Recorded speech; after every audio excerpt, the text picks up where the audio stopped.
This was somebody week 3 of the season.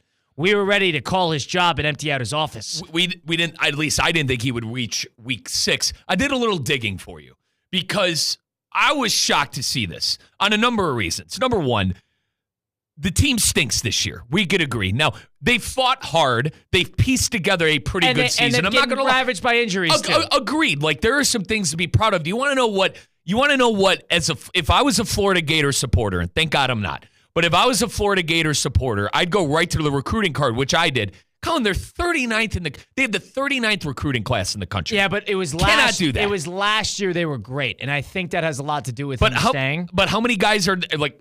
Here's my thing with the transfer portal and how these college players leave and in and out. Are they even going to stay? Well, but then 39 is embarrassing. You could flip that too. Are they even going to stay? There's no chance they're going to stay if he leaves because they went to go play for him. Agreed. That is the bottom line. But at the same time, I fear like if, because other SEC teams are going to be poaching. They're going to be other. Florida also has the money. So I understand your point that maybe they want to play for a winning program. Or they have the money. They're already at the top of the line. Turn it into a winning program. But I'm shocked that it's 39. Colin, the Stanford Cardinal and the Duke Blue Devils have a better recruiting class than the Florida Gators. But it was the last 2 years that they were really good, which is part of the reason why Napier's staying, because he recruited well the 2 prior years. Now, Florida's been dealt a bad hand. We could have told you this in August.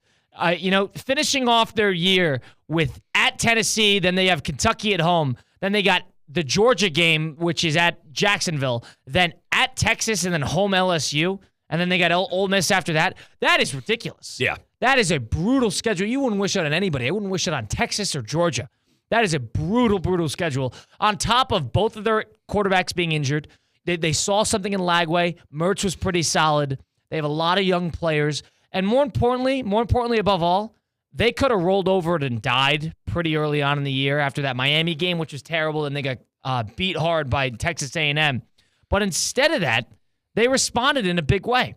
Of course, they played a couple easy games, but then that Tennessee game, they showed something.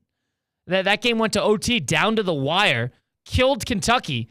Then they, all things considered, played really, really well against Georgia last week. Now you got Texas.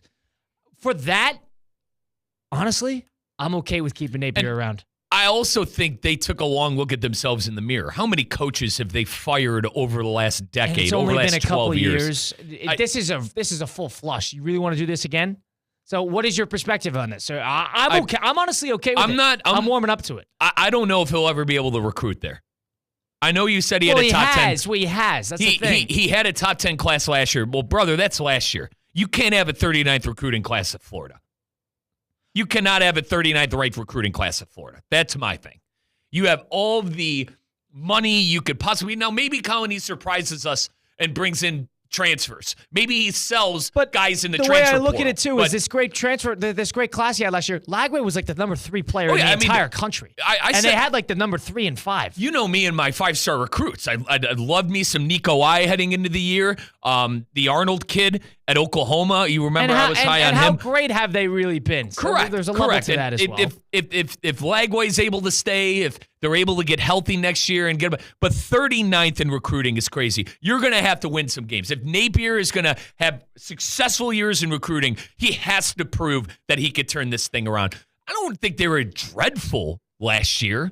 They weren't They weren't good. Yeah, they weren't good. But they weren't haven't dreadful. been good since he got there.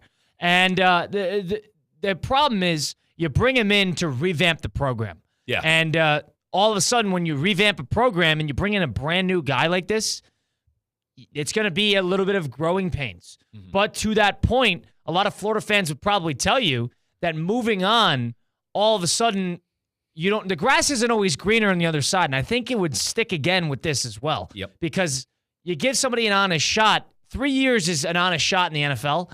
3 years is probably not an honest shot in collegiately. Agreed. Because there's so much more. You're a CEO of a business as the head coach. Mm-hmm. You're not a CEO of a business as an NFL head coach. So in terms of giving him time, I think them playing hard, I think them being dealt a bad hand, and I think him recruiting adequately and well years prior. I know next year's not that good, but the years prior And I think them seeing something out of Lagway helps protect his job too, especially if Lagway is going to stick around. And to your point, they were top 10 in recruiting in 2024.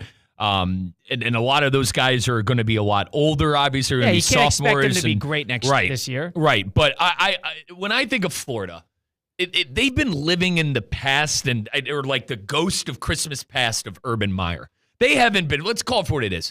They really haven't been relevant since Urban Meyer. I understand that they've been to a couple of SEC championship games. Dan Mullen, who I think they should have never fired, had him in 2-3 straight New Year's Eve 6 bowls. We were a little, I guess, head scratching a little bit why Mullen was fired, but they need to get back. If you ask any Florida fan, they got to get back to being a top team in the country. I don't know if Billy Napier is the coach for that. Yeah, but I want to give him the benefit of the doubt. My question is, I don't know if Billy Napier gets you that. At a certain point, how do you give a leash like this around to certain coaches?